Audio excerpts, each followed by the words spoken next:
Hi, and welcome back to another episode of Ask Clever Over Coffee, How AI Built This. I am your co-host, John Marino, along with my other co-host, ChatGPT. Hi there. Hey, and her name is Billie Darkenwald. We're glad to have her on the show, as well as our special guest today, which is Professor Q. Hi, how you doing? Man, it's a great honor to be here with John and ChatGPT. Man, oh, come on, man. That's a great power names right there, man. It's an honor to be a part of your podcast. Well, we're glad you're in studio. Now, have you ever been interviewed by ChatGPT? No, I have not. All right, But so this there's is a first time exclusive. ever. All right. Gotcha. Excellent. Well, welcome to the show. We're happy to have you. Why don't we just start off by having you tell us a little bit more about yourself and what you're doing in AI right now? Yeah, sure. Let me just go ahead and just give you some of my professional credentials. I have an interesting story I want to tell regarding that. College, way back in the day, we were old Gen Xers, right? I got a degree in, finance and economics, and I wanted to go into the finance and economics field, doing financial analysis work. But the only job I could get, this is back in the late 90s, was in the technology field. Really to be honest with you, those were the only options that were available to me. Okay. Worked in the technology field for like about a couple years. Then I was like, hey, wait a minute, hold it for a second. I got my degree in finance, economics, and accounting. I should be doing that type of work, right? Yeah. So I transitioned over to that financial analyst space where I did a lot of accounting and finance work. And after being fired twice and laid off about 3 times in that field, I was thinking, well, you know what? I don't think this financial and accounting analysis and side is really a good career for me. Oh, they're missing out. All right, well, keep going. Tell us more. Absolutely. So I transitioned back to my first roots, which was technology. Okay.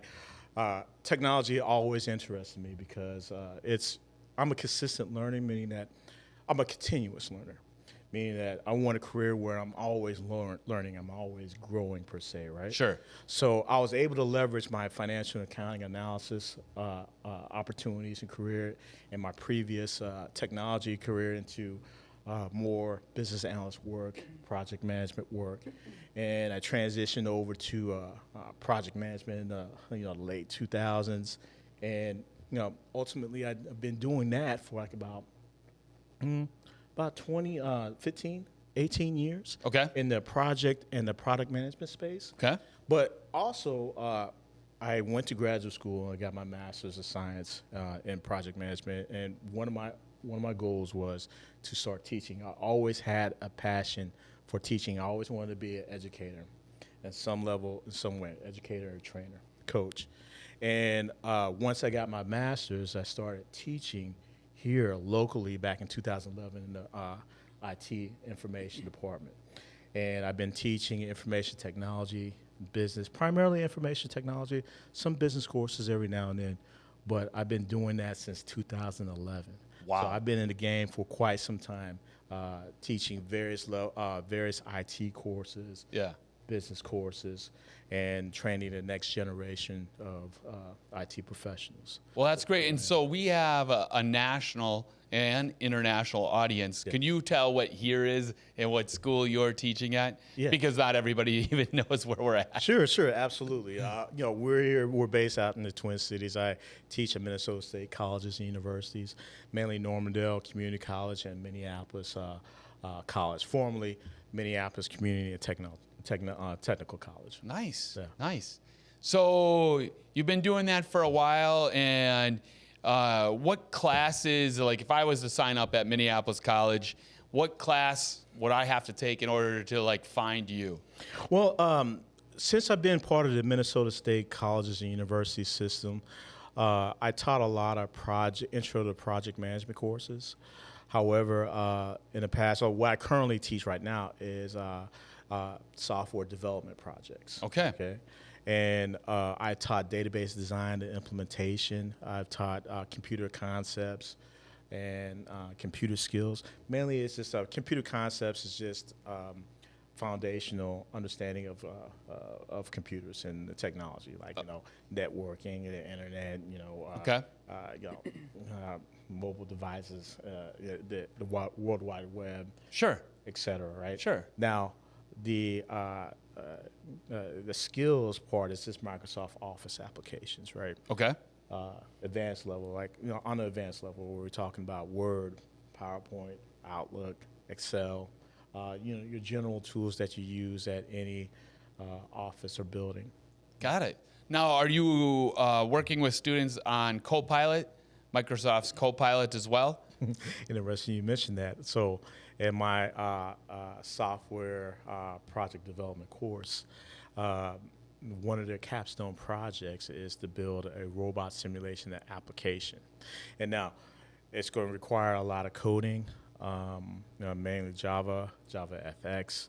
They're going to use a lot of database tools, Postgres, MS SQL, SQL Server, and in addition to other Python, a little bit of Python as well. They're going to rely on all those skills to build this application. Hey, listen, I'm not a developer, okay? I'm not a software engineer or developer. I managed many software engineers and developers throughout my career. Okay. But me actually doing the work, no. So what I put together was an actual project as part of the capstone project. And then basically what they're going to do is just use all the resources that are available to them. It's going to take accumulation of all the courses that they're currently taken in the past to build this actual applications. I just provide the functional requirements and the technical requirements, and they go. I can't really walk them through step by step. Okay. So they're going to have to use a little ingenuity on their end.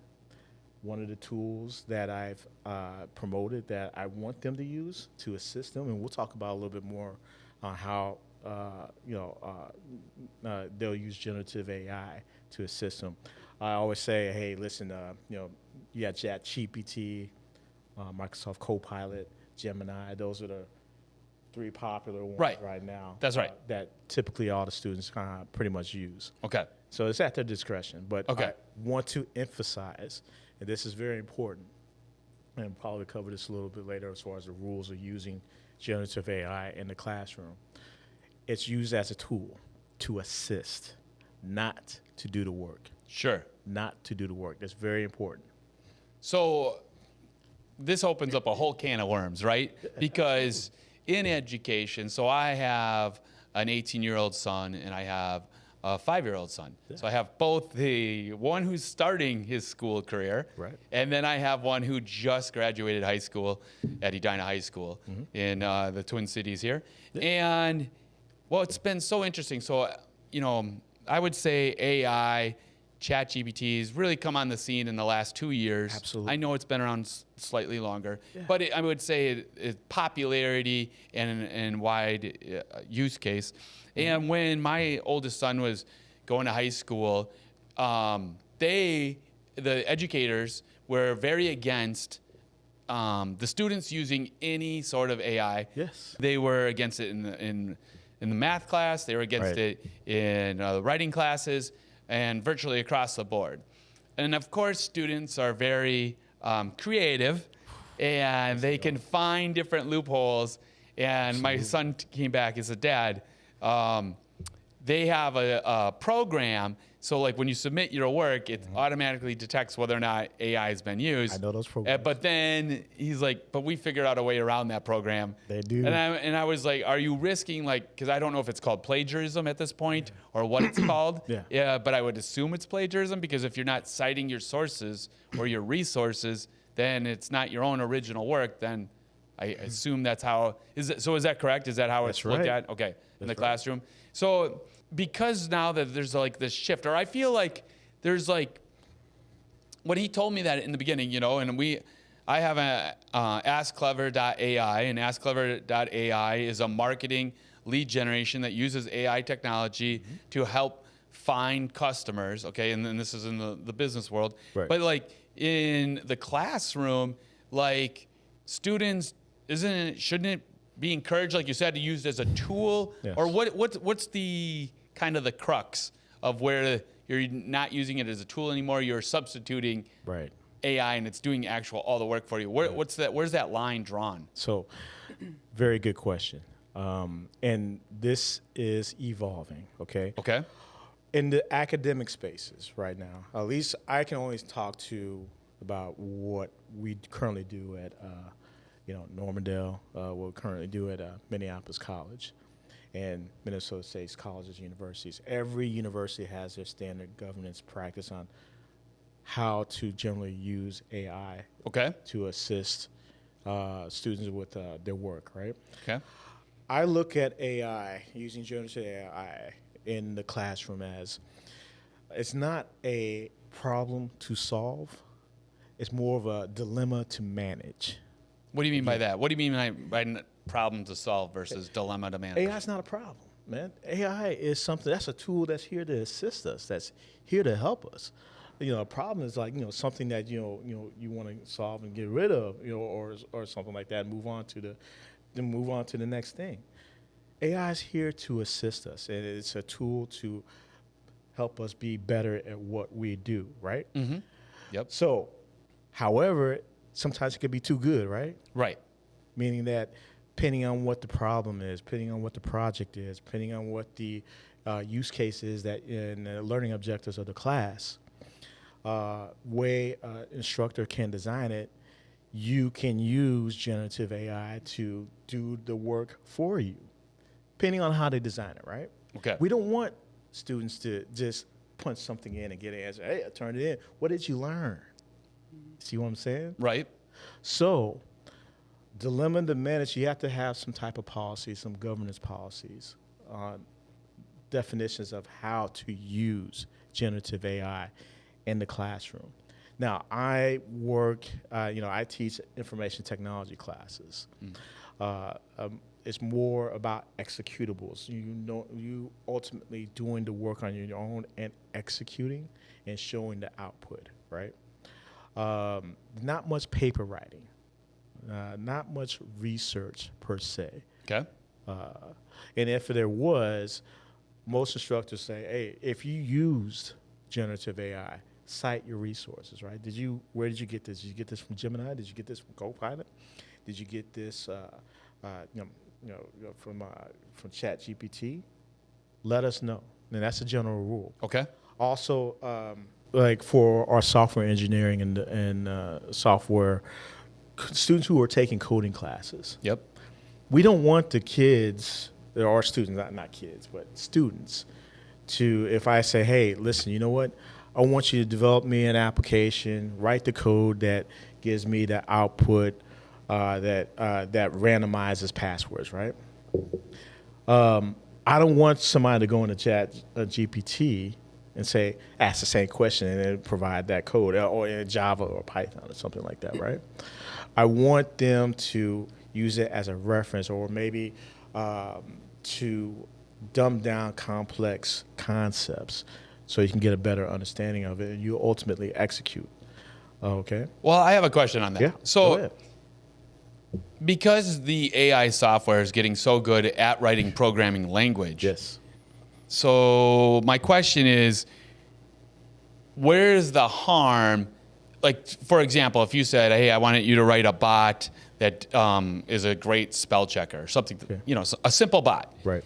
And you do put it in and you say, hey, maybe the requirement that it has to be written in Python. Okay. And so you ask ChatGPT. ChatGPT gives you the whole string of how to write that bot.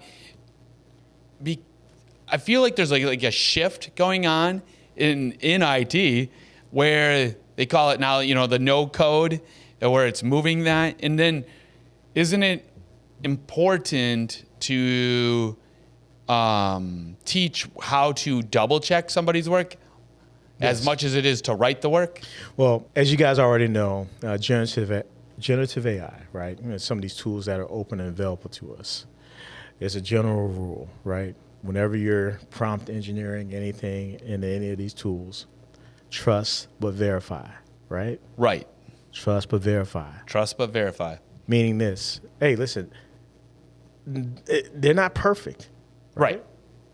They're ChatGPT. I've done some prompt engineering myself for miscellaneous topics. Yep. They get it wrong, right? Right. And as a result, you have to understand what you're doing. And what I do, right? Okay. As an instructor, I want the students to not only write the code, make sure that that code works, explain it to me, explain it to the class. Each one of my students is required to do a demo, right? Where they're explaining what their code is doing and how they came up with their code. Now, everybody's line of code is different, right? Right. You know, how to get there. There's multiple ways to get an application to do the exact same thing, right? There is, yep. I want my students to explain what they're doing. I want my students to say, hey, walk me through this code. Right. Put some comments in here. How'd you come up with that? You ask questions. Now, if somebody's put something in ChatGPT and put it down and it happened to work and say, hey, I did it, explain it to me, why did it work? Okay? So that's the requirements. Okay. You got to understand it. And, hey, listen, it may complete some work for you. I don't know. But did you understand what the output was? And can you apply it yourself? Yeah. Be able to explain it and be able to do it. All right. Well, we have a question from ChatGPT. All right. So, Billie? Yeah, it's just speaking to your students, and AI is ever changing. Sure. What are some common challenges that your students face when learning about AI, and how are you getting them through those challenges? Oh, yeah. Excellent question, ChatGPT. I did a unscientific survey with my students in my classes fairly recently. They're a bunch of Generation Z, so they're a little bit younger. You know, I'm old graybeard, man. I'm Generation X, okay? So I'm dealing with Generation Z, and it's interesting enough. The majority of students have a little experience in artificial intelligence and use of it. Surprisingly, some of my students won't even touch it. Surprisingly, there are a number of my students who's like, nope, not interested, not going to use it. And that's pretty indicative of society in general, right? Mm-hmm. You have individuals and people who are, hey, I want to learn more about artificial intelligence. I want to learn these applications. I want to learn how to implement these tools into my life. There's other people who, they don't want none of it. Right. You see that in the classroom. You see that at a university level. You see that at a company. You see that with instructors too. Sure. Mm-hmm. There's a whole bunch of baby boomers and Gen Xers that don't want to learn something new, right? Absolutely. Change is difficult. Right. Right? Human beings, a lot of time, are resistant to change. And learning new technologies has always been difficult for some. Therefore, they go use still old school ways of doing things, right? So how do you, as a Professor Q, how do you overcome that? Like, how do you bridge that gap and get people to be more receptive to this new technology? What are you doing? Promote it just like anything else. I want to promote it. I want to make sure that, hey, my students are actually using these tools as an assistant tool, not a actual do the work type of tool. Most of my students, I just say, hey, what do you use AI for?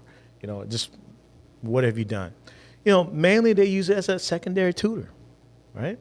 Maybe there's complex subjects out there that they need a better comprehensive understanding of. They prompt engineer something that's in there that brings it to their level. Mm-hmm. Right? Academic, just more academic purposes. Some students use it for, some students are pretty freaking advanced, like more advanced than me, right? They use generative AI for creativity, right? Like images, music, right? Right. Because creative writing, right? That's huge for some of those creative types, arts, right? And there's specialized apps out there, there's specialized AI tools that specialize in each one of these fields that some students use and utilize on a regular basis. So just like anything with technology, right? You have, people who have advanced knowledge and people who don't want to touch it, right? What I want to do in my classes is to incorporate it as an assisting tool, right? I want to incorporate it as, I'm a carpenter. Hey, listen, man, I got a toolbox. I got this hammer, right? Yeah. It's going to make my job a lot easier, right? Yeah. And, we talked about resistance to change, right? Resistance to technology. Man, human beings been doing that for, thousands of years? Right. Absolutely. I'm sure the Neanderthals are like, oh, look at that fire. Fire, I'm not going to use it. I'm going to use fur, right? Or, warriors back when the bow and arrow was developed. Forget that bow and arrow. I'm going to chuck this spear. Right. and impale my enemies. Man, forget that bow and arrow. It's not this, that, and third. You know, I don't trust it. Yep. It's an evolution of us as human beings, Homo sapiens, right? Yeah. And we have to adjust accordingly. Hey, and I have a philosophy. There's something that I tell not only adults but students in my class, right, who are afraid of AI. And this is my saying. AI will not replace your jobs, right? It is the person who knows AI that will replace your job. Interesting. I think you need to say that again for the people in the back. Go ahead, say that one more time. One more thing. Okay, I'm going to say it one more time. AI will not take your job, okay? It's the person who knows AI that will take your job. Interesting. I love it. And I couldn't agree more. And what I have found when I've started my company and to this point is that there is resistance. And it makes me remember like different times in my career where I've been working in groups of people in different companies. And as the marketing guy, you know, you're always the guy who comes up with these crazy ideas of how to like generate more, you know, interest or more excitement around anything that you're doing, and ultimately you want it to lead to sales. I mean, that was like, you always work the sales. And what happens is when you work with like 5 people, 10 people, there's always one person that's the curmudgeon. I don't want to do that. That's not going to work. You know, there's always one naysayer in every room, you know? Of course. So I'm kind of curious, like, how do you navigate the naysayer in the room when you guys are talking about AI policy and you might be on the cheerleader for allowing it to be used more often by students versus you have one teacher that says, nope, I don't want my students to even touch AI in my room whatsoever. Like, how do you like circle that energy onto the other side? Like, what are you guys talking about? What's that conversation? Any teacher, any instructor or professor, in my opinion, that discourages students to use AI is a detriment to the development of that student. AI is here to stay. It ain't going anywhere, okay? Right. It's only going to get more advanced, okay? Either you learn or be left behind. Which one you want to be? Either you learn or get left behind. I choose to learn and stay ahead of the curve, or at least be on the level. Okay, and listen, I'm not an AI expert by any means. There's a lot of AI concepts and rules that I don't understand. However, start out with an interest. Give it a try. Just give it a shot. You know what I mean? Just try it. Just actually try and use it. It may be helpful in whatever that you're trying to do. Right. So mainly, how do you know if AI? How do you know if you're scared of AI? How do you know if AI doesn't work if you don't actually try to use it in some productive type of way, right? Right. So my philosophy is use it for this course. I'm not going to give you much instruction. I'll help put together that roadmap to get to that final project to get it done, but use some of those AI tools to fill the gap. Sure. Now, what do you think about, so I just was reading up on students using AI in different ways in the classroom, okay? And I came across this one brand new AI tool called Student Fetch. What it does is you just put your computer, your laptop, when you're sitting in the room, in the classroom, the camera's on the back. It literally is recording the instruction, and it's like taking it's capturing everything, putting it all into text, and then giving you all the action items, all the notes, right as the instructor, the professor's talking. Yes, absolutely. I was like blown away because that's exactly what I'm doing when I'm like in a classroom. I'm like taking notes, trying to follow along, because the way I learn is to write things down. Absolutely. That's just how I've always been. And so like even when I'm reading a book, I take notes in the book. Right. Because I don't care if I'm writing in it, because I feel like books are meant to be used. Like you don't have to keep it pretty. If that's the way you learn to remember what you're reading, write it down or underline it or write a note. So that's how I was taught. I was taught a long time ago. Don't try to preserve a book. use the book. And if somebody else needs the same book you're using, let them go get their own copy. They can do it any way they want. Agreed. And so I'm just curious, like, what would you think if, like, your students were all just recording you during your classroom, thoughts on them using an AI to take notes? Gen Z, man, they're a different breed, right? You know, me as an older Gen Xer, right? I'm like you. You know what I mean? I learn by writing stuff down, repetitive, actually. That's how I learn things. Like when I'm studying for tests, for certifications or what have you, or training, I take notes and I write stuff down. Well, at least the concepts that I need to learn, right? When I'm taking notes, I use a lot of applications that it doesn't do it for me. I want to type it in myself. However, some people might be multitasking, right? You get a lot of people who are multitasking. They're doing different things to be more productive. Say like they're in class, and would be a great tool. Right, right now, like Minnesota State colleges and universities, right? There's only certain AI tools that are actually licensed and approved by the state of Minnesota. Oh, really? Yeah. What are they? Microsoft Copilot. Okay. That's one. Yep. They got AI for Zoom.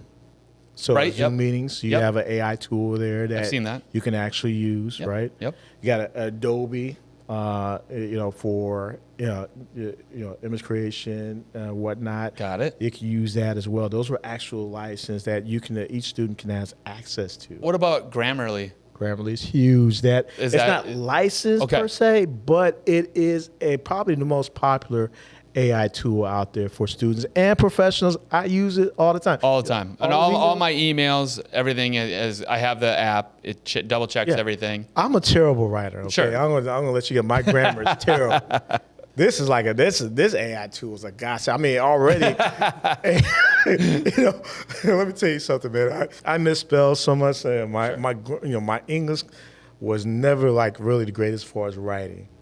Once Grammarly came around, oh man, it's such a great tool. It corrects all my errors, Right. all my missing words, and then you go in and you can shorten things. You can make it sound a little bit more scholarly. Sure. You know, if you put down a paragraph and say, hey, man, I want to make this sound a little bit better. Right. I want to shorten this. Right. Like, give me some ideas. Yeah. It does all that for you. So But like if you sent me an email back in the day and it had all those misspelled words, Yeah. like that stuff bothers me to no end. And now, like if I ever saw it, I would reply, go, use Grammarly, here's the link, and then try this again. Like I would not even allow, because now there's no excuse. There's agree. literally no excuse to sending a poorly written email. I agree 100%. Yeah. 100%. Unless, you're one of those naysayers, right? That's like, hey, you know what? I don't need this tool. Sure. I can go ahead and do whatever I need to do. Sure. And handle it on my own. I'm confident in my own abilities. Not knowing that, hey, back in the day, we used to use dictionaries. We used to use encyclopedias to look up words and look up meanings and whatnot and get the right spelling. And I mean, look at the Microsoft Office applications. You have spell check and grammar right there, okay? We've been doing it for a while. We always use tools to make our writing and grammar that much better, right? Right. This is just the next generation of tools we can use. But the communication is really important, and that's where I think that following the rules of communication, what Right. you're taught in school, use it in real life, Right. because there's nothing more frustrating than people who think they are saying something and it gets lost in translation. So, and now we have all the tools to be able to help each other. ChatGPT, do you have another question? I do, For Prof I do. Q? I'm ready. Yep. I'm ready. Let Yep. me have it. Let me have it. What AI projects or assignments have your students found most engaging or impactful? What gets them Ooh. excited to come to your class? Dang, that's a good one. It's interesting. I think the newer the project, typically when you're in college courses and you have students taking college, they want to take a course, unless like in high school where Right. some people are forced to take certain classes, right? Correct. My capstone project to build a robot simulator, right? Application. A lot of the classes that my students are taking from a coding perspective, whether it's Java, SQL, Python, they build actual functions, right? Execute this function, execute that function. answer this question using this level of code, right? But an actual something that's built that people can use from start to finish as a project, that's exciting a lot of my students. And, again, it's accumulation of the coding skills that they have acquired throughout their academic journey, right? They can't take my class without having taken Java programming. They can't take my class without having taken Python. They can't take my class without having some information or some knowledge of SQL language, okay? So you're more of the advanced level is what you're teaching. This is an advanced level course right Got it. here, okay? And the thing is, again, I want to reiterate, I'm not a software engineer or developer. I manage them all my life. I don't do code. I put together requirements, I set the goals, and I help the team get past their barriers and blockers, right, to get to where they need to be. And I had them demo what they do. Yeah. The ins and outs, getting into the weeds, per se, of what variable, what character, how to get rid of this syntax error, that is on them. I can't guide them on that. Sure. They can, they have mentors and tutors that can help, but hey, again, what I stated earlier, they use generative AI as a secondary tutor. Right, Okay. right. Now, have you, Prof Q, used any AI tool to grade your students' work? No, I'm still old school on that. Trust me, I'm the worst grader, okay? I'm terrible at getting students' quizzes graded. But however, there are tools right now for instructors where, you just put the quiz in to that or whatever learning management system that the university is using. You just put the questions and the answers in, it automatically grades it for you, right? Wouldn't it be an interesting student project if one of your students created a bot to grade everybody else's project in the room? That'd be nice. That'd be a good assistant type of project right there. But a lot of the learning management system tools that us instructors and professors use, they already have that capability. Okay. Okay. So really, it's just a matter of just putting in whatever. As long as it's multiple choice, true, false, short answers, stuff like that, it's pretty simple. Now, Okay. things that have to be graded that's a little bit more comprehensive, right? That's going to require some human touch.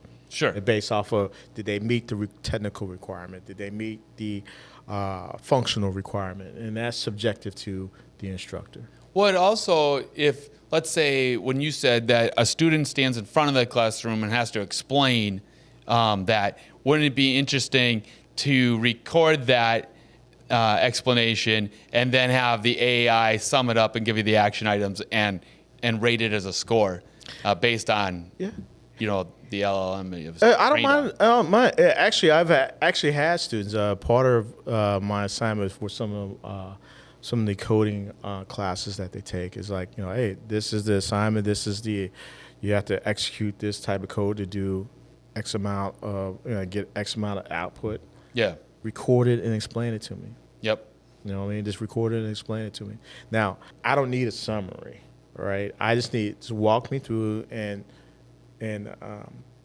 convince me you know what you're doing. Oh, okay. Now, are your students writing any LLMs right now? It's not a requirement in my class. Okay. Maybe in some of the other instructors I know that is, a requirement. It depends on the instructor and their learning, what they're learning. That's where professors have to adjust their game. They have to change their game too, right? Knowing that because these AI tools are out here, you have to change your learning objectives and how you're going to execute those objectives. Well, yeah, because, you're old enough to remember pre-App Store. I know that sounds wild for some people watching and some of your students, but you grew up in a time where there was no App Store. There was nothing. And then the App Store has totally changed IT, Yes. totally changed how websites are created, Yes. and data management sets and all of these different things. Obviously, there's a pre and post App Store. Now there's going to be a pre and post generative AI because, let's face it, I believe that search, on the internet, has an expiration date. I don't think the way we search today is going to be the same way in the next 2 to 5 years. Right. 5 being the absolute farthest out. But sometime in the next 2 to 5 years, we are going to look up things differently. Absolutely. And wearable AI is going to be a thing. And I don't know, like, in your classroom, have you found any sort of challenges with language barriers for students from different parts of the world? Have you had those challenges in the classroom? I do have students who are multilingual. Sure. Okay. We're talking about speaking language. Right. Yep. Speaking language. Yeah, they are multilingual, but if you're here, my students have always, English. They're very fluent, right? Sure. But they can speak their languages from their native countries and whatnot. Sure. Very well. And us Americans, we're the only ones that was like, hey, listen, all I know is English. That's it. Yeah. That's all I need to learn. That's it. Right? And, you get these students from these other countries, man. They have like 2, 3, 4 different languages. It's part of our learning system. Like English is top. You don't need to learn anything else. And that's kind of messed up. But it is kind of messed up. That's a tangent. That's another topic for Of course. Of course. And the reason I bring it up is because when ChatGPT came out with their newest release recently, they had it where you would be able to talk into the ChatGPT primarily on the mobile app, and it would translate in real time what the person is saying. So like, let's say you're at a restaurant and you're trying to order and the waiter's talking and they're talking in their native language. It's translating to whatever language that you speak in real time. And then vice versa, when you're speaking, the app can literally translate for you and give the audio response for you. I mean, that really changes the game. Like even in the medical world, when doctors and nurses are, taking care of people from all over the world, because this does happen, especially in a city, big city like us. Like we're in Minneapolis. We have a lot of different people from all parts of the world visiting and living here. And there are professions and professionals that, they speak our primary language, which is English, and AI can really bridge the gap and help us be a little bit more connected in that way. Well, what are your thoughts on, students using that? Yeah, absolutely. Again, I'm all about any tool that will assist in, being integrated and making more productive and more collaborative, right? And if there's a language tool out there that can, where you speak in and actually translate, you got Google Translate, right? Right. Right on our phones right now. If they have a AI tool that is better than what that tool is right now, I'm all for it because in America you get all types of different people from all types of different countries. Let's use it. I work with a program called Access Point where we train high school students or students fresh out of high school to be software engineers and developers and get them jobs in that field. Yeah. After a year and a half of taking our training program and classes, right? Right. There are, a lot of minority students in this course, right? Because like some students, they don't want to go to, they need a job now. Right. They don't want to go wait 2-4 years, right? They're fluent, but some of their parents may not be as fluent, right? So sometimes we have to have translators come in for that specific language, just in case a parent wants to come in and be able to support a student for an orientations, graduation ceremonies, etc. Right. So if they got a generative AI tool, and granted, I don't know, there's too many tools out there in generative AI. Okay, it's hundreds of thousands of them, right? I can't keep up. Right. It's ever evolving as fast, right? It is. If there's something that's out there that will help that collaborative process, whether it's translating languages more efficiently and faster, that's a beautiful thing. There's a great segue to my next question about AI literacy. So you're a college university, and clearly students have to apply to go to your college. And how are colleges, specifically how is your college assessing AI literacy by the student? Like, is that important at this point, or is there anything addressing that at this point, or not so much? Currently, there are no actual credit hour related courses in AI. Okay. Okay. There's no degree programs. There's not even a class, at least that I've seen at Minnesota State College and University. Now, I'm not saying that that doesn't exist at other universities. I'm sure they do, right? But I know universities are really accessing and developing these programs Right. because, hey, They that's are. a money maker, right? Right. Come on now. Yeah. I mean, really, It's a game changer for the whole that's world. another degree program. That's another certificate Absolutely. program, right? Absolutely. Which ultimately drives revenue into the college or university, right? And some universities are quick on the ball. They're developing these programs right now, right? They're putting together these degree programs, but you got to have somebody to teach it, right? Right. And us as instructors, this is a very new technology. That's been open to everybody. I mean, AI has been around for a while, right? LLMs absolutely have that. Absolutely. And but open to the general public where we're using it at our Right. will, right? Right. That's just been happening the last several years, right? So that being said, it's a great opportunity for colleges and universities to incorporate some type of program. I know there's some that exist in different states, different universities, but it's not a standard right now, but that's coming sooner rather than later. All right. ChatGPT has another question. Another question. Are there specific industries where your graduates are finding the most opportunities related to AI? Interesting. Well, definitely, I work in the information technology field, right? And IT professionals use generative AI all the time, especially our software engineers and developers. Software engineers and developers, right? It's not just about, they write coding language to execute, output from systems, websites, et cetera, or whatnot, right? They Right. develop it, they design it, they test it, they implement it, right? They don't know everything. Everybody's coming in has a different grasp of code, right? Right. Especially depending on the application that they're working on, depending on the organization. You don't come in knowing everything about the job. Half the job being a software engineer and developer is problem solving, right? Problem solving, critical thinking, problem solving.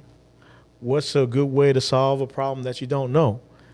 Hey, let's use generative AI to see if they can at least point you in the right direction Right. to develop that code, to test that code, to implement certain type of codes. But most organizations have policies. They have policies where, not to use open AI sources, right? You do that on your own. You bring your own device, right? You don't use company computers or whatnot to do that because you don't want source code going out there on open AI. That's intellectual property, right? Right. Those are the dangers. So a lot of organizations and companies, have a standard policy of not to use AI on corporate systems and not to put that source code out there on open AI for everybody to see and use because that's not a good thing.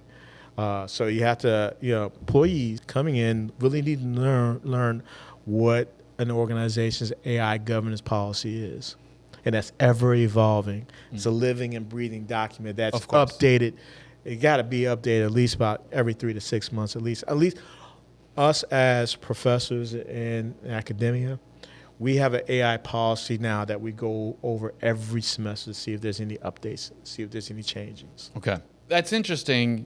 So, how long has that policy been in place? Maybe about a year and a half. And in the last year and a half, so that would be 3 semesters, right? At least that I've seen. Right. That's actually out there where us professors can go and take a look Yep. and see what that policy actually is. Yeah. So in the last 3 semesters, how much has it changed from a year and a half ago, the first one that was written, to the one you Constantly updated. Usually, how it works is you have a subject matter expert, in the faculty that's taken on the role to write a governance policy and cadence for AI and within that department or that school or whatnot. Right. And they go through learning sessions. I mean, if you go to Department of Education, they got a whole about 65-page manual on how to use AI in education. That's evolving. I mean, 62 pages. Come on, the government only putting out a 65-page document. That's seems a little pretty slim. small, right? Yeah, very slim. Well, federal government, that's going to evolve over time, right? Yeah, yeah. So there are general rules out there that you can see here's the thing, it's just like organizations, companies, every school is different, as far as their policies, right? Right. It's based off of the instructors, the faculty, who's drafting it. Of course. Now, when you were meeting with your colleagues, how much of conversation is spent on the security, of the LLM? Because, like you said, a lot of universities and companies are not using OpenAI within what they're doing, and that totally makes sense. And we've covered this quite often with a lot of different people in a lot of different industries have come in and said that because that's your proprietary information as a company, and you don't want to just be training the AI model so that your competitors are also learning about what the information that you've already spent years. Right. So having a closed LLM, an internal LLM, is certainly different than using OpenAI just in general. Yeah. So what sort of like security is the school using right now, or what are some of the rules around security, AI security? Well, like I said, there's licensed AI tools, Which makes sense. that are open to not only faculty but students as well. We went over Microsoft Copilot.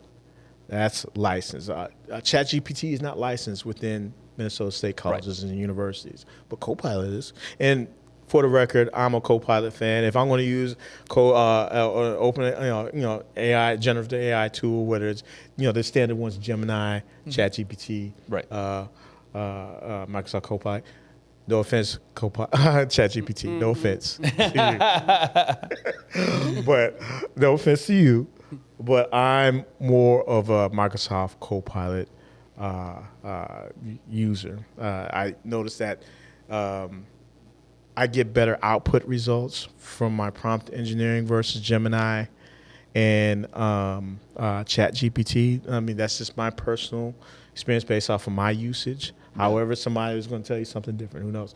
But from a security standpoint, those licensed ones, Microsoft Copilot, Adobe, Grammarly, those are all licensed ones, and it's ever evolving over time, and based off of those security parameters. We're not taught, which ones are secure, which ones are not, but we just have ones that are sanctioned and licensed within Minnesota State colleges and universities. And, what's sanctioned and licensed at Minnesota State colleges and universities may be different, in North Dakota, Wisconsin, I don't know, or a private institution or a private university. Sure. Everybody has their own policy. Right. And what would you like to see change, let's say in the next 6 months within the university system to prepare students more so for when they go in the workforce? Get a class out there. At least get a class. You don't necessarily have to have a degree or a certificate program in AI, but at least have an AI fundamentals course, right? Could you see like the university requiring that almost as a gen ed requirement? Like they have Absolutely. math, science, and everything else. Would there be like do you see that maybe happening for generative AI? Like it has to everybody happen. has to just take a fundamental intro to Gen AI? It has to happen. It absolutely has to happen because it is, remember back in the day when, when computers came out, It's like, I saw it. I got this perfect example, right? I saw, recently I was on X, formerly Twitter, right? Right. And I saw this commercial of in the 80s for Microsoft Excel, right? And it was actual commercial saying these guys, these business guys for a finance firm or investment firm, it's like, oh man, I gotta put these numbers together. It's gonna take me weeks, this, that, and the third, right? It said, oh man, how's your project going? Oh, I just punched it in here and put in my formulas, put in this stuff, done. Got it done, made all the updates to all the changes. And that was Excel. That was back in the 80s, okay? Yep. It was a tool that allowed them to get better productivity, Right. Adapt to change, make iterations, and get the results that are desired, right? Right. this is the era that we're living in right now with generative AI. This is a tool to make us, more productive, even better at what we do potentially, right? We have to be trained up on that. Right. What is something that you feel like you in the future that the school itself would be using internally for AI amongst the faculty? Oh, yeah. Again, we're dealing with Gen Xers and baby boomers that are typically professors, right? Right. We have we talked about that resistance to technology per se, Senior right? level of experience. Yep. Yeah. That being said, more professors, more instructors are getting hip to the game about using generative AI not only as a tool to help them develop their courses, right, but also as a checking tool to make sure that students aren't cheating. Now, from an academic, we have an academic code of conduct, right? Correct. Cheating, plagiarism, academic dishonesty. Those are real policies that are enforced at Minnesota State colleges and universities, just like in most schools. Right. And us as professors and as instructors, based off of the class that we teach, an English professor may have different rules versus an information technology professor, right? Right. But we still need those detection rules because, generative AI, that is a form of cheating. Generative AI, if used incorrectly, is a form of plagiarism. Generative AI is a form of academic dishonesty if you're using it strictly for outputs without putting in the work and understanding the material. Sure. So we need tools to, professors that have to understand that there's the tools out there to check that. Yeah. Right? Whether they're using it. Yep. But just another topic. Maybe you will ask me this later. I mean, us as designing our courses, what are professor workflows or instructor workflows as far as developing courses, right? Yep. I use generative AI for helping with activities, developing activities, learning objectives, grading rubrics, case studies or whatnot, getting examples or providing examples to explain stuff to students. Like I'm a big pop culture guy, right? I like to use how do students learn? They need to understand references that is relatable to them, right? Of course. So hey, music, movies, TV shows, streamers. They all watch that type of stuff. How can you relate common stuff, common pop culture to complex topics? I personally use generative AI to relate pop culture topics to certain learning objectives in the technology field. Yeah. So that they can kind of understand the correlation somehow, some way, or understand the content, understand the actual subjects and topics that I'm teaching per chapters. Sure. Now, in AI, there is another big area that has had more conversation around, and that would be the bias within AI. So whether you're talking about history and how these LLMs are trained, right? So it's like, who's at the table to make sure, like you talked before about the creativity, which is great, but also on the historical perspective to make sure that things are factual, that they did happen and somebody's not just training the LLM to give a wrong response to history. Have you, as within your faculty, has there been conversation around any potential harm or bias within AI or an LLM? And what have you guys done to prevent that or put up safeguards? From an ethics standpoint, we haven't had really in-depth discussions on whether AI from a bias standpoint is right or wrong. That's going to be up to the individual professor, the instructor to, actually have a conversation about that, because, that's, a lot of the topics that we have right now, that's an ancillary topic. It's not in most textbooks right now, right? Okay. As far as bias training, Right. In relation to AI.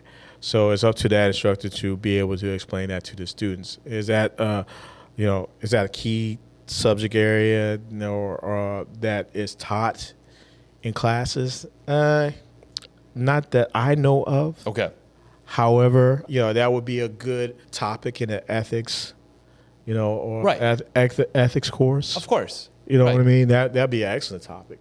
Yeah. But your general courses, like if some of our students learn Python, Right. or Java, we're really not going to talk about ethics. It's all about execution, right? Correct. However, the biases do exist, and the general rule is to trust but verify.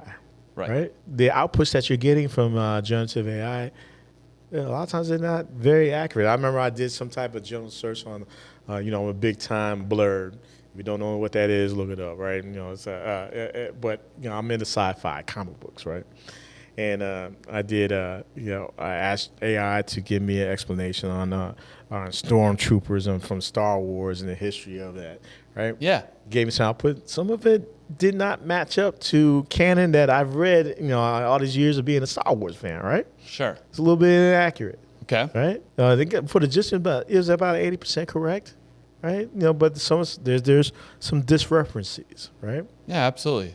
So therefore, again, trust but verify. And that seems to be the running theme, because I've already heard we're in a political season right now. Absolutely. And a big election is coming up. Yep. And I've been told, I haven't verified this, but I have seen people talking about they're using AI and asking one of the major AI, and I don't want to say which one, that when is the voting deadlines for mail-in? Where is the voting deadlines for your, what are the rules within different states for primaries and for the actual general election? And the LLM, which is a popular one, was giving the wrong answers for state to state. And of course, somebody had to train that LLM to give the wrong answer. And so that deserves the whole, what you're saying, trust but verify, because you really do need to double check any LLM who's giving you a response. Like, is this actually true? Interesting. Politics is a whole nother deal. You know what I mean? I can't believe people are using AI to get their information regarding, on how to vote or voting details or whatnot. Here, all I can say is, it's a tool. Sometimes every tool doesn't work best for certain situations, right? Me personally, if I'm trying to get some election information, I'm going to the government Secretary of State website, right? And let's be honest, man. 60% of our population of eligible voters actually vote. You know what I mean? Right. And, there's like 45%, or 40% that could care less, right? Right. But if the technology is not accurate, then you probably won't use the technology. Yeah, right? I mean, absolutely. And I remember when Wikipedia first started, okay?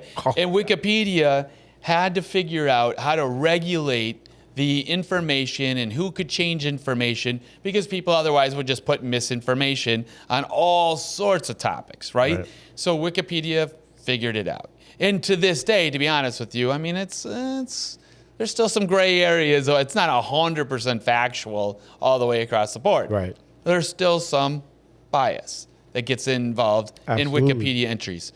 And I do believe very much so that people will be using generative AI to ask all sorts of pop culture questions, all sorts of history questions, and even how to do things, everything from cooking to, writing a grant to, hey, I don't know anything about the prison system. Like, how does it work, or something like that? If I got a DUI, what are the rules? I just moved to this new state. I don't even know the rules. And I do believe it's going to replace Google search. I really think that, because it's just feels more interactive when you can write an actual question and it gives you an actual response to your question, versus you have to know the keywords in order to find exactly what you're looking for, which is what Google search is. Right. Well, go ahead. Yeah, so I mean, I'm wondering from, an education, because government and education are the two leading industries that really always make sure that the I's are dotted and the T's are crossed, and they're not putting out misinformation.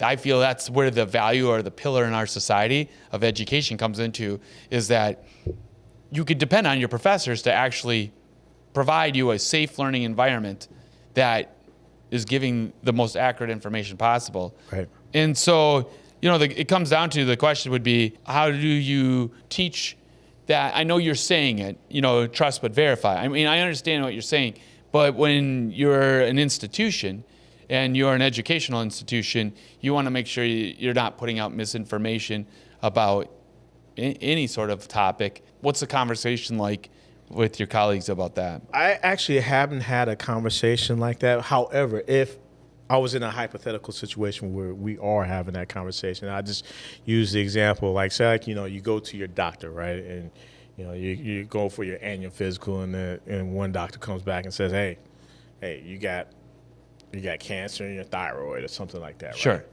Yikes, that's pretty scary. It's like, right. Can you trust your doctor? This is the expert, right? But for any type of serious condition where I need some serious answers, I'm going to want a second or third opinion. Of course, right? In the medical world, that's how we're told. Like, you get a second and third opinion. Absolutely. So how does this relate to generative AI? I mean,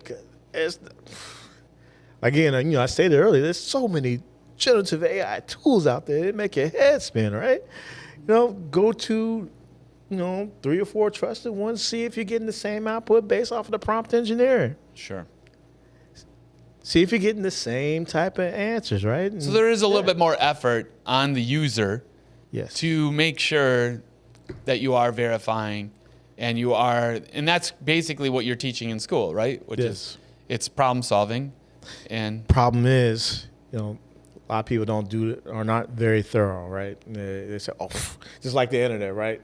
Somebody, I read this on the internet, it must be true, right? Right. Yeah, because everything on the internet is true. Right. Right. And now we live in a world where you see a lot of misinformation, and you don't even know what to believe half the time anymore. Yeah. When you're reading it. Yeah. If you're doing your due diligence, you check with the experts or the subject matter experts. Right. In whatever that is. Right. And maybe if you can, get a second subject matter expert and get their thoughts. You're going to hear conflicting information wherever you go in anything you do, right? Ultimately, you have to go ahead and do your own research and you make your own choice. Maybe right, maybe wrong, I don't know. But you'll see the same thing with generative AI output. So what would be one problem in the world that you would like to see generative AI solve? Did I take your question? That was one of my ChatGPT? questions. Oh, dang it. I'll find another one. It's fine. Okay, good question. It's like a really good question. Good question, man. I've been hanging out with ChatGPT a little too much, and I think that's why Man, just from a human being collaborative standpoint, how can we solve the most important problems out there? At least give us a roadmap, right?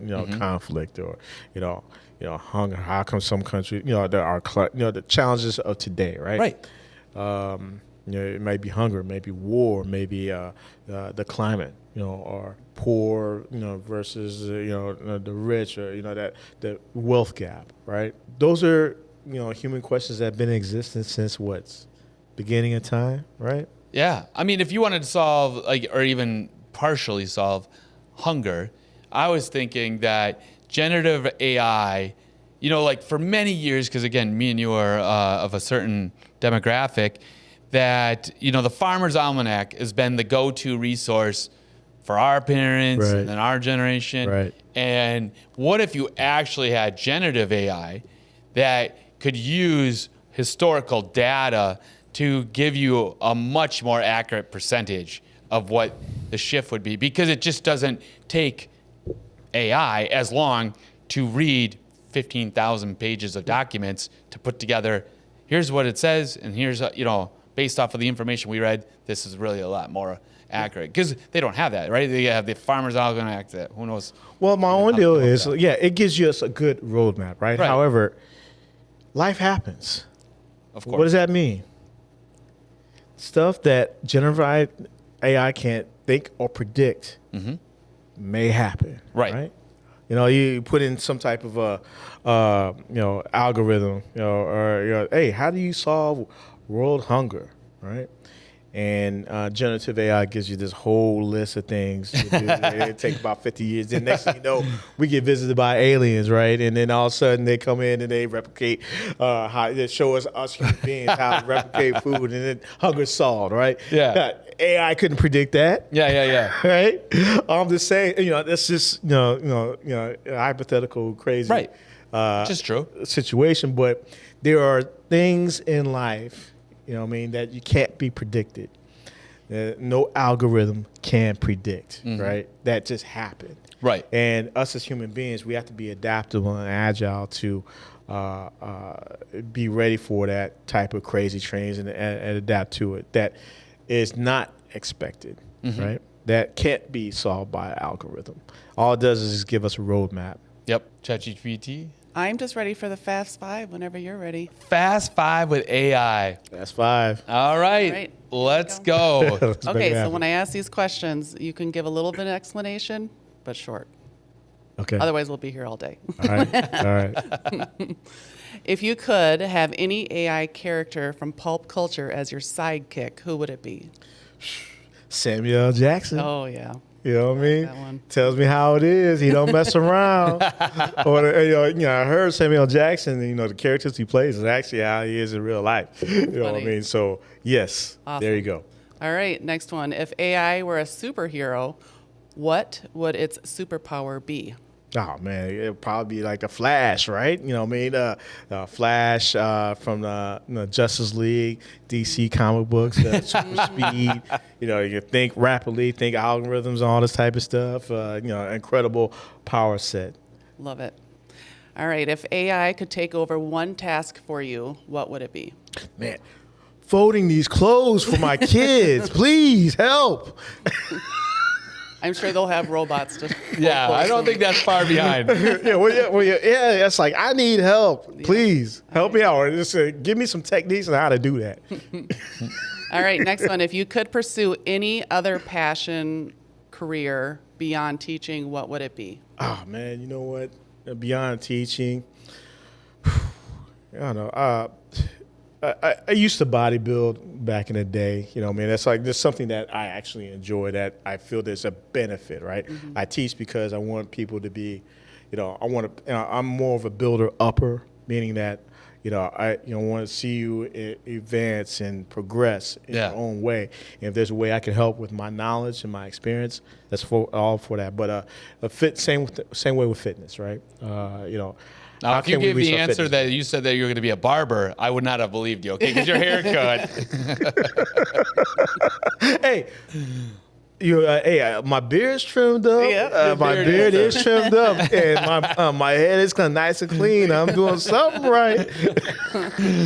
Okay, one more question. If you could design an AI to coach your favorite sports team, what skill would you most want it to enhance? Ooh, gosh, that's a great question. I love that question. Well, my sports teams are winning, man. The Which Kansas ones are City they? Chiefs. Okay. They're Super Bowl champions left and right. Got my Kansas City Royals. They're doing very well in Nice. the race. But what would I ask? What skill would I have them enhance? Yeah, what AI? Yep. Man, you know what? I would say, hey, listen. How to increase their fandom or their fan base. Tools that increase their fan base worldwide, not just locally within the United States. I would like to answer that question. For the Vikings, I would like the AI to help in draft picks. It is yeah. awful how these last few years we have not been able to get one starter out of our last 2 years of draft picks. I would love AI to review the college draft and give us a lot better picks. Hey, listen, look, I know this is a local podcast, okay? The Chiefs, it took them 50 freaking years. Yeah. To get It all lined one up. or two playoff wins until they finally broke through and won a Super Bowl. Sure. So all my Vikings fans out there, hey, if the Chiefs could do it and waited for 50 years to win one, your time is coming. Yeah. That's awesome. There's always hope, in every sport. We always have, time will be there. Just get that quarterback straight. Cubs will win a World Series, so. Hey, they did win a World Series. And they did win a World Series. So it does happen. It does happen. Well, what projects or anything that you would like to promote and talk about so that everybody watching, because we do have an audience all across the whole country, and I'd love to talk a little bit more about some different projects that you've been working on and share it with everybody who's tuning in. Sure. People can follow me on, social media. I'm on Instagram, Twitter. You want to give the handles? Yeah, they said you just search Lead Professor Q. The Lead Professor Q, you'll find it. My following is very small. Okay, I haven't been working on it because I've been very busy doing other things. But if you want to follow me, I'm going to start really expanding on my social media content. And go from there. Also, you don't make every student follow you that's in your classroom? Oh, trust me, I'm starting to do that now, by the way. Also, I have a course out there. I'm a product management professional. I've been doing it for a very long time. I actually have a course out there on Udemy, on the Udemy platform. It's called Pop Culture Project Management Fundamentals of Project Management versus Waterfall and Agile. It's my first actual online course that I developed. It's funny, I'm making my students watch this, right? And they have, I said, they gave me all these compliments on this course. I said, I don't want to hear the compliments. Just, give me, what do I need to improve on? And I went on ahead and gave, they told me some things and whatnot. So it's my first class. I'm going to make things better. Okay. But, it's called Pop Culture Fundamentals of Project Management, Waterfall, and Agile. And hey, listen, I'm going to throw in the coupon code. It's Prof LPQ PROFLPQ. You can get it the course at you can get the course for free. Actually, you can get the course for free. So thank you for doing that for everybody who's watching. Hey, and we're gonna put the link in our in the description. Whether you're listening on Spotify or you're watching us on YouTube, we want to make sure that everybody can get the access to the information to follow you. We'll put all your socials on there. So of course, we're asking everybody to help out Prof Q and follow along, because I feel like what you're going to be talking about in the next 12 months about AI, the conversation is going to keep going and keep growing. And if people want to engage with you and talk to you and have specific questions, they need to be able to find you. That's my next course, by the way. I'll be doing an online course in the AI fundamentals. Okay. So that's my next project. I'm starting to lay the groundwork right now of how I'm going to approach that. And then, so is that for all ages? Is that for whether you're just starting out, Basics. in you graduated high school, whether Basics. you're in your 50s, like this, Basics. you want to learn the fundamentals, you're going to cover it all for you. Absolutely. Okay. And, what you find with a lot of these online classes regarding AI, they talk about AI concepts. Yeah. Fundamentals, but they really don't walk you through the basics lot of actually using the actual applications. I'm going to change that. Yeah, I like to do that because people come up to me all the time who've never used AI, and they're always like, what's the first thing to do? And I always say, ask AI about a recipe that you would like to make, and just start there. And then they're like, oh, wow, I came up with this awesome recipe. I'm like, yeah, like starting at cooking in the kitchen. I forgot to mention that, when I was surveying my students, I was like, hey, what do you guys use generative AI for? They said, I already told you earlier, secondary tutor, academics, right. Creativity, images. A couple students said recipes. Mm-hmm. Yeah. Believe it or not. There's a lot of great information, a lot of great recipes that if you want, because you could say, give me a chicken recipe that I can make in 5 minutes. Done. Or if you say, give me a full-blown 5-course meal that I want to do for my special someone, then yeah, it can do that. And it can give you wine recommendations and all the different things. Right. You can learn all sorts of things. But you just got to start somewhere. You got to just put it in and ask the questions. The only way you learn anything in life, it's all about doing. Hey, you mess up, you fail. Hey, that's a part of life. That's just how it is. You don't understand it, you gotta try it first to see if you can fail. You know what I mean? You gotta try it at least. Give it a try. Yeah. And trust me, the more, just like anything, it's all about repetition. That's how we learn. You know what I mean? The more you use something, the more adept you get in using it. So don't be afraid of it. Absolutely. Well, Prof Q, thank you very much for coming into the studio today, meeting with the both of us, ChatGPT and myself. Learned a lot about what's going on in education with AI and what students can expect. You know, because the world is a-changing, and it's better to get on the gravy train than off it. And don't be afraid to learn something and follow us. So if you want to learn or follow a little bit more about the show, you can go on YouTube to askClever-Over-Coffee-Podcast. We're also on TikTok at askClever-Over-Coffee-Podcast. We're also on Instagram at askClever and Facebook at askClever. So please dial in with us, be part of the conversation, be part of the, whether you have a fear or you really like it and you have questions about an LLM or even IT questions. Now that we have Prof Q in our queue, he would be more than happy to answer any specific questions that you have regarding that. With every show that we do here, we always like to end on adding a little bit more kindness into the world. And so I asked ChatGPT on every episode to give me one famous quote to just sprinkle a little bit more kindness. And today's quote is, "Kindness is the language which the deaf can hear and the blind can see." And that's by Mark Twain. Well, thank you again for watching and listening, and we'll see you next time on Ask Clever Over Coffee, How AI Built This.